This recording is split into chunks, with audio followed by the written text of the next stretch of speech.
He loves the Lion King. He loves Toy Story too. Benjamin, he's such an awesome boy. Benjamin, he gives us so much joy. Hi, it's Nicole here from the Songs of Love Foundation. I'm the outreach coordinator, as you all know. And today I have with me Peter, whose son Benjamin received a song of love from us, I believe back in 2019, or right around 2019, 2020.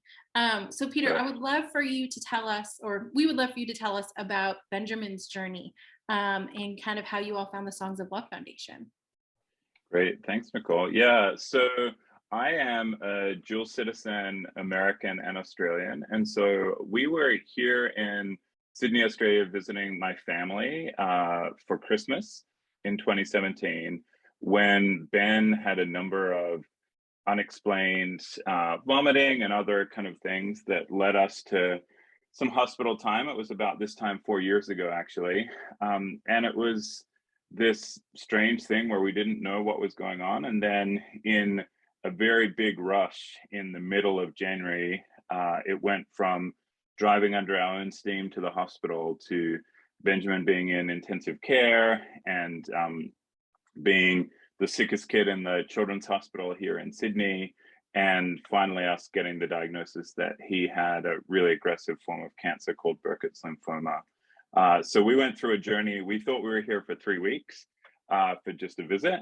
And we ended up being moved here, I guess, by Ben's illness, and 97 days in hospital, chemo treatments that were at times 22 hours out of a 24-hour cycle, and just a very, very intense period of 6 or 7 months treatment for Benjamin. Mm-hmm. And that was over the course of about a 6-month period. And he is now really, thankfully, in ongoing kind of recovery and remission. And so, yeah, that's kind of broadly speaking our family's journey. And then we encountered you guys when we were on Ben's Make-A-Wish trip in late 2019. Mm-hmm. Well, Ben sounds like an amazing and tough young boy. We're so happy to hear that he is, recovering, and that you all are at least enjoy the holidays, are hopefully going to have a new year. Can you tell us a little bit about when you first received the Song of Love for Ben? What was his reaction? And he said to me this really sweet thing where he said, I don't know if this is a word, but it makes me feel happier.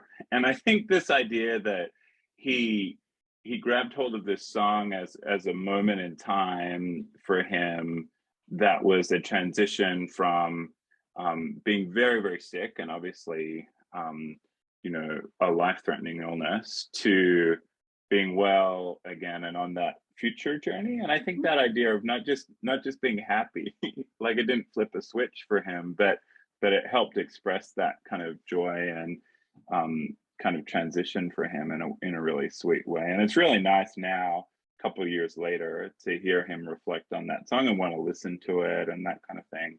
Where, like I said, when we first got it, we were affected, but we weren't sure how much he was.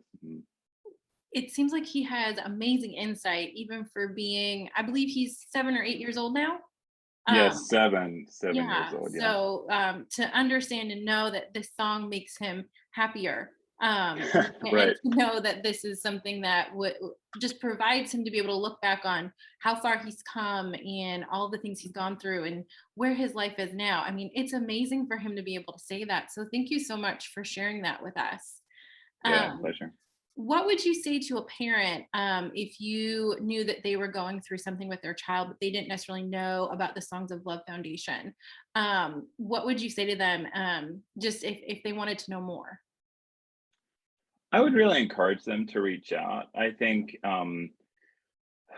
it was, I still remember filling out the form, and it was at a moment that was rushed. It was at a moment where I didn't have a lot of focus, and being the parent of a seriously ill child, you don't always have a lot of time and focus and energy and you just kind of go through the motions and you take one more step and you work it through that way.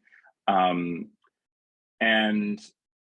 I guess my reflection a couple of years later is I'm really glad I took the time. It was just a really neat and unique and touching, artistic way to capture. Like it's not a photo, it's not a trip, but it's a really unique gift to Ben and to our family that's going to last a long time for us. That's amazing. And that's the goal. We want these songs to be so personal, not just to the child, but to the family as well, that they want to play it 20, 30 years down the line, to remember a time in their life where they truly were a superhero. And that's kind of how we look at it. So, Peter, thank you so much for talking with us about Benjamin's story and his Songs of Love experience. For anyone who is watching this, please go to our website, songsoflove.org/request. And if you know a child who is seriously ill, make sure that you request that song today for them and give them the gift of music. Thank you all so much. He loves the Lion King. He loves Toy Story 2.